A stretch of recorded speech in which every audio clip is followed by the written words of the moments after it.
To Zimbabwe now, where police say that they have 2 warrants of arrest outstanding for South African-based presidential candidate Saviour Kasukuwere and will detain him if he comes home.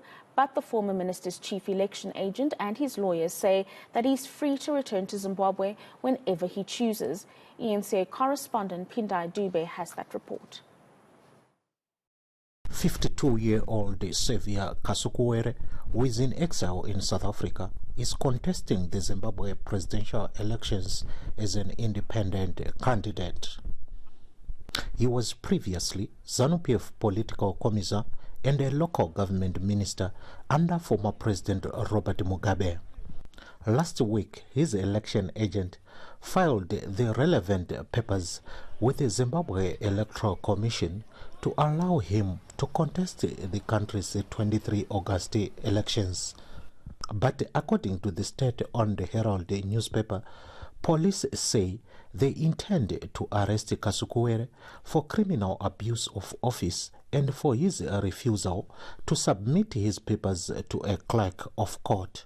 His election agent and his lawyers dismissed the police's assertions. It is rather regrettable that the police will insist on wanting to enforce warrants of arrest in the full knowledge that those warrants of arrest are no longer of any force and effect.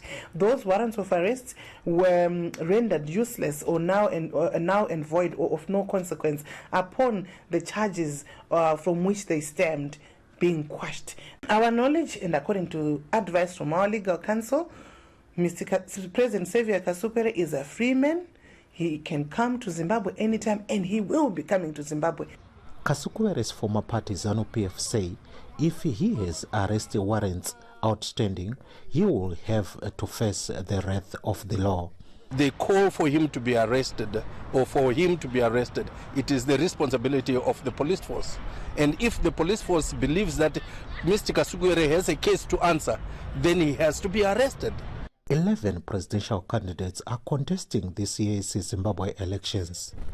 Pindai Dube, Harare.